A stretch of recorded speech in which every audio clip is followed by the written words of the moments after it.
If you're still spending heavily on electricity in 2026, the problem may not be a lack of alternatives.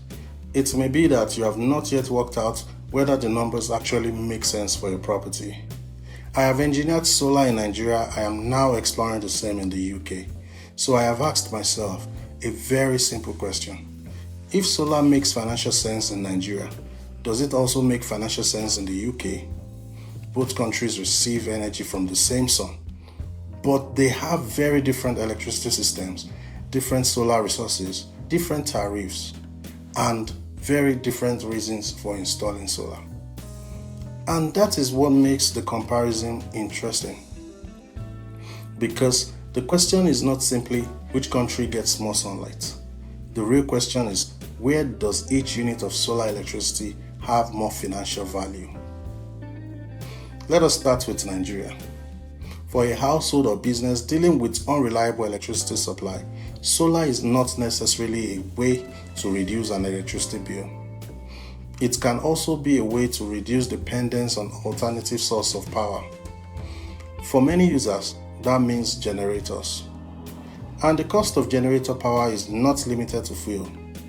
There is also servicing, oil, repairs, replacement parts, and the cost of maintaining equipment that you would rather not have to run in the first place. So the Nigerian solar calculation can involve more than one avoided cost. You can potentially reduce electricity purchase from the grid, you can reduce generator use, and you can gain a more predictable source of electricity for your essential loads. But the economics are not identical for every Nigerian customer.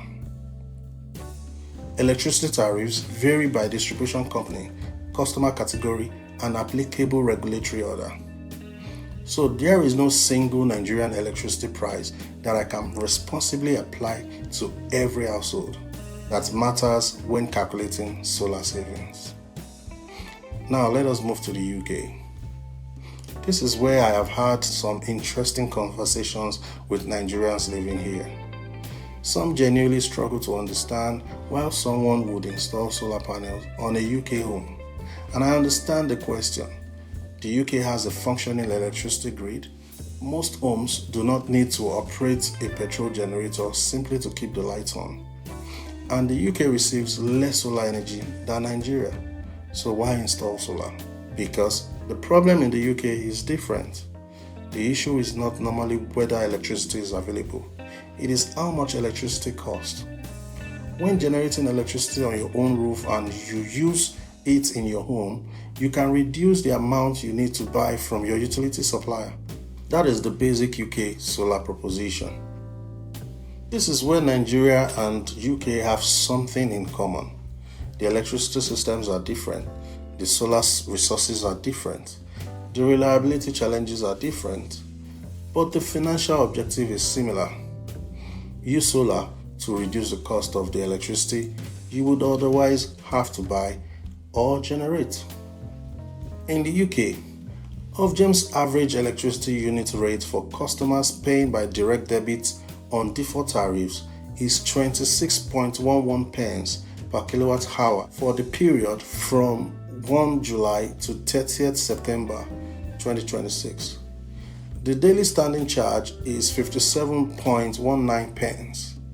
These are averages across England, Scotland, and Wales, and actual rates vary by region, payment method, and meter type. The price cap itself is reviewed every 3 months, so 26.11 pence is not a permanent UK electricity price. It is the applicable average rate for this particular price cap period. That distinction matters because when you calculate solar economics, the electricity price is one of the variables. It is not a guarantee. Now let's talk about the sun. The fact that the UK and Nigeria receive sunlight does not mean they receive the same amount of usable solar energy. Location matters, latitude matters, weather matters, roof orientation matters, shading matters, system design matters. And the best way to compare solar output is not to assume that every day produces the same number of peak sun hours.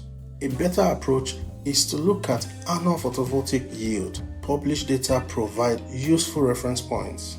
A review of Nigerian solar potential using Global Solar Atlas data reported photovoltaic potential of about 1,248 kilowatt-hour per kilowatt peak per year in southern Nigeria. A London government planning model used approximately 798 kilowatt-hours per kilowatt peak per year for UK photovoltaic generation under its stated modeling assumptions. These figures illustrate the difference in solar resource, but they are not guarantees for an individual property. A real system can produce more or less depending on the roof, orientation, shading, equipment, and local conditions. The important point is this: more sunlight helps, but sunlight alone does not determine financial return. Let us use the same system size in both countries, 5 kilowatt peak. The capacity is the same, but the annual energy produced will not necessarily be the same. If we use the published reference figure of about 1,248 kilowatt-hours per kilowatt peak per year for southern Nigeria, a 5 kilowatt peak system would correspond to roughly 6,240 kilowatt-hours per year. That is a reference calculation, not a property-specific forecast. For the London modeling, assumption of approximately 798 kilowatt-hours per kilowatt peak per year, the same 5 kilowatt peak system corresponds to roughly 3,990 kilowatt-hours per year. Again, this is not a promise of what a particular London roof generates. It's an illustration of the difference in solar resource, and this is an important distinction. The solar panel does not know whether you are in Nigeria or the UK. The environment around it determines how much energy it can generate. This is where many solar calculations go wrong. Suppose the system generates electricity. That does not automatically mean the UK homeowner saves the retail electricity price on every unit generated. You first have to ask, how much electricity does the property use at the time the solar system is generating?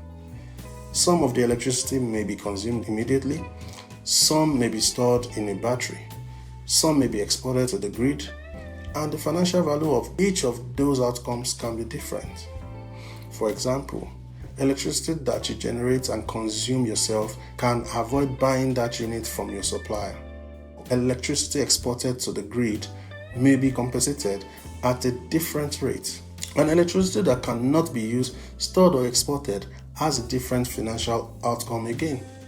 So the correct calculation is not simply solar generation multiplied by electricity price. It is generation followed by self-consumption, storage and export, followed by the applicable financial value of each. That is the calculation that tells you what your solar system is actually worth. The UK has another mechanism that matters. It is called the Smart Export Guarantee, or SEG.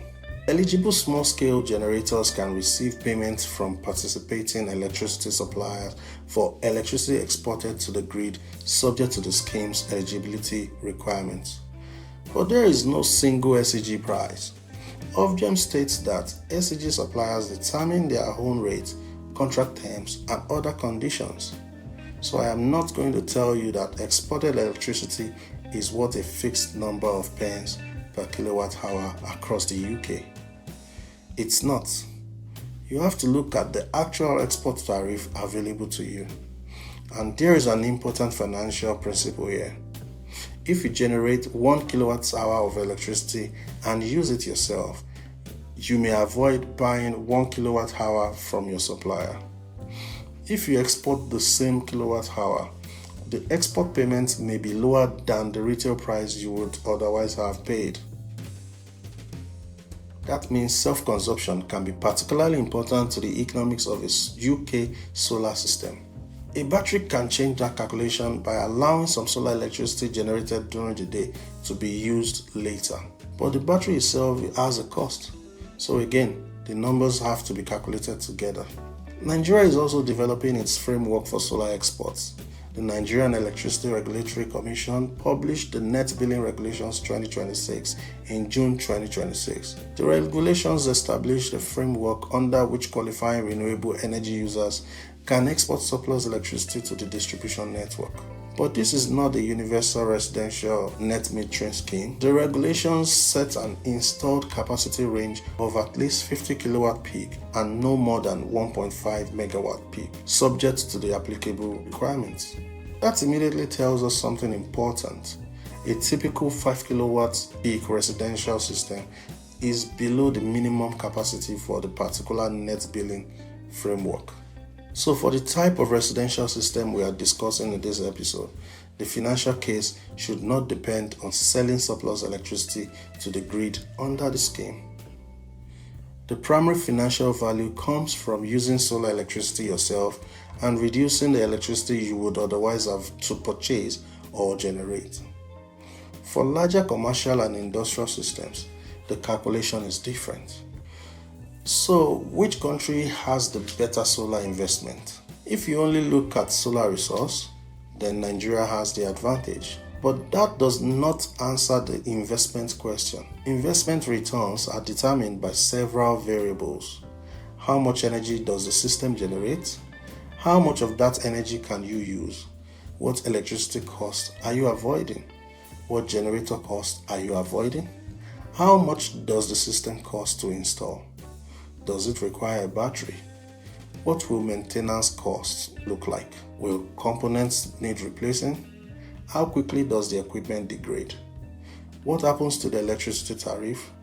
What happens to export payment? And what is the useful life of the system? These variables can provide very different financial outcomes, even for two properties with identical solar panels. That is why I would not declare Nigeria or the UK the overall winner.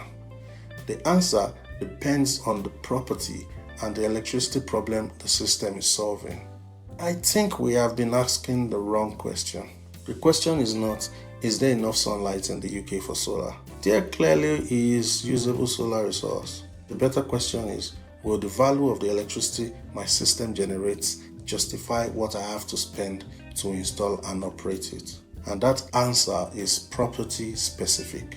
Your roof matters, your electricity consumption matters, your solar electricity tariff matters, your system size matters, ability to use electricity when it's generated matters, battery strategy matters, your export arrangement matters, and your installation cost matters. That is why two people living on the same street can install the same size solar system and achieve very different financial outcomes. So UK versus Nigeria, same sun, different solar resource, different electricity systems, different financial drivers. In Nigeria, the solar case can involve reducing grid consumption, reducing generator dependence, and improving the reliability of electricity available to the property. In the UK, the case is primarily about generating some of your own electricity, reducing the amount you purchase from the grid, and potentially receiving payment for electricity you export. But neither country gives you an automatic return simply because you install solar. The panels generate electricity. The financial return comes from what that electricity replaces, what it costs to generate, what you can use yourself, what you can export, and what you paid for the system. So do not buy solar because someone tells you solar is a good investment. Buy it because the numbers work for your property. And that brings us to the part of the calculation I have deliberately left out, the cost. Because knowing what a solar system can generate is only one side of the equation. The other side is what you have to spend to generate it. If you would like me to compare the cost of installing solar in Nigeria and in the UK, including the system, battery, and other major costs that affect the economics, let me know in the comments. Then we can know the next step. How long does it actually take to recover the investment? Because that is where the solar conversation becomes an investment calculation. Thanks for watching. I'll see you on the next one.